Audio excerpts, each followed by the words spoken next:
Buenas tardes, docente. El día de hoy expondremos sobre el artículo 139 de la Constitución Política del Perú, Casación. El contenido de nuestra exposición será el doctrinario del principio, vulneración del principio, jurisprudencia relevante, conclusión y un ejemplo de este. Las garantías constitucionales son principios de carácter procesal o material. Debido proceso.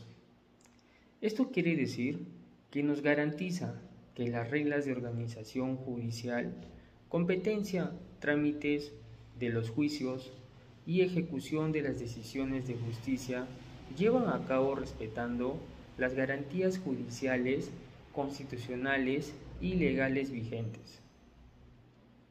El derecho de defensa nos garantiza que toda persona sea sometida a un proceso judicial que no cuente en estado de indefensión por actos u omisiones que sean imputables directa e inmediatamente por el órgano jurisdiccional.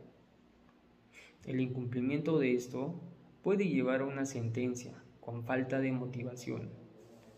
La base legal para el principio del debido proceso es el artículo 139. Nos habla de los principios y derechos de las funciones jurisdiccionales, la observancia del debido proceso y tutela jurisdiccional. Ninguna persona puede ser desviada de la jurisdicción predeterminada por la ley, ni sometida a procedimientos distintos de los previamente establecidos, ni juzgada por órganos jurisdiccionales de sección, ni por comisiones especiales creadas, al efecto de cualquiera sea su denominación. El principio de no ser privado del derecho de defensa en ningún estado del proceso. Toda persona tiene derecho a ser informada inmediatamente y por escrito de la causa o las razones de su detención. También tiene derecho a comunicarse personalmente con algún defensor de su elección y a ser asesorada desde el momento que es citada o detenida por cualquier autoridad. La concordancia es la Convención Americana sobre los Derechos Humanos suscrita en la Conferencia Especializada Interamericana sobre los Derechos Humanos, el artículo número 8, Garantías Judiciales, que toda persona inculpada del delito tiene derecho que se presuma su inocencia mientras no se establezca su culpabilidad. Durante este proceso, toda persona tiene derecho en plena igualdad a las siguientes garantías mínimas: el derecho del inculpado, a defenderse personalmente o a ser asistido por un abogado defensor, que suelen sección y comunicarse libre y privadamente con su defensor.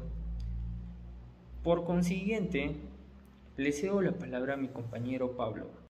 Como mencionaba mi compañero, el principio de vulneración, que es del artículo 139, numeral número 3, ¿no? Y para ser más explícitos, es de que todo proceso judicial tiene un procedimiento, lo cual, si se vulnera el derecho de defensa o de un abogado o de presentar alegatos para tu defensa, es un claro ejemplo de que puedes usar esto en tu defensa total, porque la Constitución es la ley suprema en la cual que sustenta la Constitución y sobre todo prevalecen los derechos de igualdad y sobre todo de que no pueden abusar de ti. Y ahora, También hay una casación que el número 000281 en 2011 en la ciudad de Moquegua, donde pasó esto.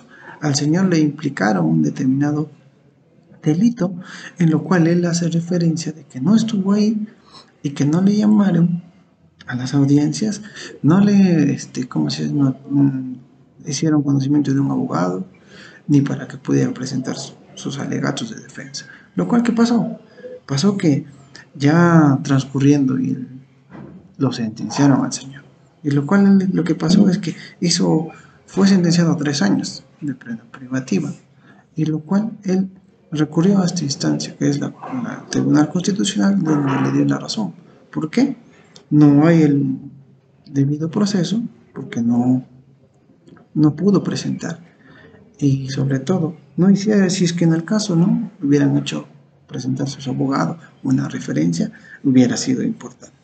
Y esta persona hace referencia en el artículo 423 del Código Procesal Penal, el inciso 2 y 4, donde debe ser muy prioritario que esté él como imputado y el fiscal, lo cual por eso estas fueron antecedentes para que él pudiera sustentar su vulneración de derechos. Y sobre todo darnos cuenta de que la ley suprema es la Constitución y este es un principio muy importante donde cada persona puede reclamar y ser sustentada y dar la razón mediante pruebas y cosas que se ha vulnerado el debido proceso. Ahora, para terminar el principio, al principio de evaluación, doy pase a las conclusiones con mi compañera Judith. Continuando con la exposición, pasamos al tema de la conclusión. Podemos concluir que la defensa de una persona es clave, dado que no se podría considerar respecto a los principios y derechos de la función jurisdiccional que se vulneren algunos de estos derechos. Además, al permitir al procesado la posibilidad de presentar sus argumentos y estrategias. Elementos de respaldo jurídico. Estos deben ser considerados dentro del proceso. De lo contrario, estaríamos infringiendo en el artículo 139, inciso 3 de la Constitución Política del Perú. ¿Por qué? Porque el debido proceso estaría siendo vulnerado. Además, tendríamos que recordar que se debe respetar el principio de derecho indefenso. Además, para el presente trabajo hemos puesto como ejemplo la casación número 00281-2011 de la ciudad de Moquegua de la Sala Penal Permanente, que fue publicada el 16 de febrero del 2003. En referencia a esta casación, podemos ver que se ha vulnerado el artículo 139, inciso 3, por no haber tomado en consideración las pruebas y argumentos presentados por el procesado durante dicho proceso. Gracias por su atención. Esto sería todo.